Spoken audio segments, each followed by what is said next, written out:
Jen. So we've read the book, we've read the articles, we've seen and heard the interviews, but what is it that you actually do? Look, I think the best way to describe what we do are two guys being very lucky in the property business that cover everything to do with property. Yeah, I mean, our business model of buyer's agency, conveyancing, finance and property management is something that, with respect, we stumbled on, I suppose. We didn't, it was a bit of an accident, but I'd argue now we've got a great model with a great team and we're looking forward to taking it to the next level. So we understand you've always been the first call for expatriate buyers for the last decade, but can you tell me why? I think because expatriates, it's one of those things that because they work via such a word of mouth, we don't obviously have to pay for any advertising, and that's been a great bonus to us. And that was something that I think Paul and I, when we first met, and certainly I was just a buyer's agent, Paul was just a mortgage broker, and I think they kind of taught us that it was so convenient, or our market told us that it was so convenient to have us all under one roof. And so rather than us sort of coming up with this idea, which obviously in hindsight was a terrific idea, as they came to us and acknowledged that it was great to have us both under the same roof. I also think there's a major benefit in that we just get them. We understand they can't drive past the property that they've just bought, so we provide them with everything they need. We give them market updates. If something sells in the street, we let them know they've had a good buy.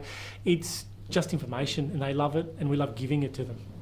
So you're the only one that offers these services under one roof? Look, as far as I'm aware, we are. Our business model is very good in that we've got individual directors that are running each part of the business.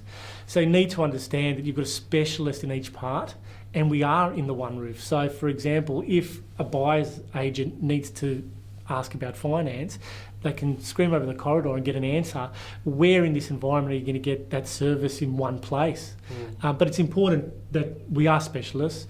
I don't do, for example, finance and buyers and conveyancing and property management. We've got individual specialists that are running those teams. And that's a very big difference to what the competition's doing.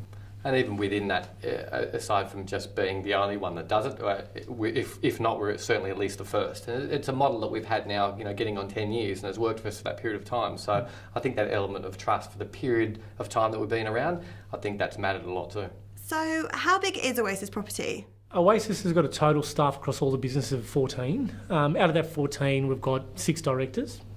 Yeah, and I think it's not just, I would argue, it's not just the size of the staff and the amount of the staff, not forgetting also we've got 2 offices. So we do cross borders there, and in Sydney and specifically in Brisbane and South East Queensland, but we will be looking towards Melbourne for the future. But I would argue, it's not just to say the size of the staff, it's certainly the quality matters as well. So Gav, you just spoke about quality. What do you mean by that? Look, with 5 directors being a part of the business, they're ingrained, or we're all ingrained in getting the best result. That makes a massive difference for us.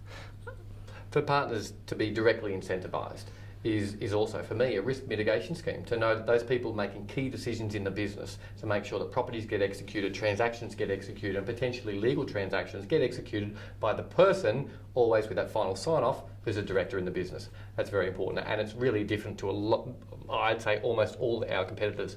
So guys, if you had to pick one thing that made your company different or better, what would it be? I don't know. I think research, personally for me. What do you reckon? Yeah, look, I'd say definitely research. We've invested a lot of time and money into our staff. We've got the scale and size to have multiple full-time researchers on multiple clients in multiple areas. That's the difference between us and the competition. We've got the scale and the ability to give you the information, but empirical information from our office. Yeah, and I think that's one thing. We're not just buyers agents. We're not just conveyancers. We're not just property managers or finance providers. Amongst all those things, with that, I suppose you call them economies of scale and ability to have some full-time researchers in our office. It just makes sure that we're one step ahead of the marketplace. So Gavin, readers of your last book can never accuse you for lack of research. Are you saying you put your staff through the same thing? Well, thanks, Jenny. I mean, I know you probably meant it as a bit of a joke, but yeah, the answer is yes to that. We take it very seriously. So much so that of all our staff, and this excludes none, including even administrative people, they have a responsibility to ensure that they're picking up a research topic once per week that means something to themselves, means something to the business, and means something to our clients, and to put that together and also report that back to directors and everyone else on a weekly basis. And that's very important to us. Yeah, they need to be on top of the game. We need to be ahead of the game. Research is the number one priority in the company, so it's non-negotiable for us. Absolutely. Gentlemen, thank you for the chat and best of luck. Thank Well, you. pleasure, Jeff.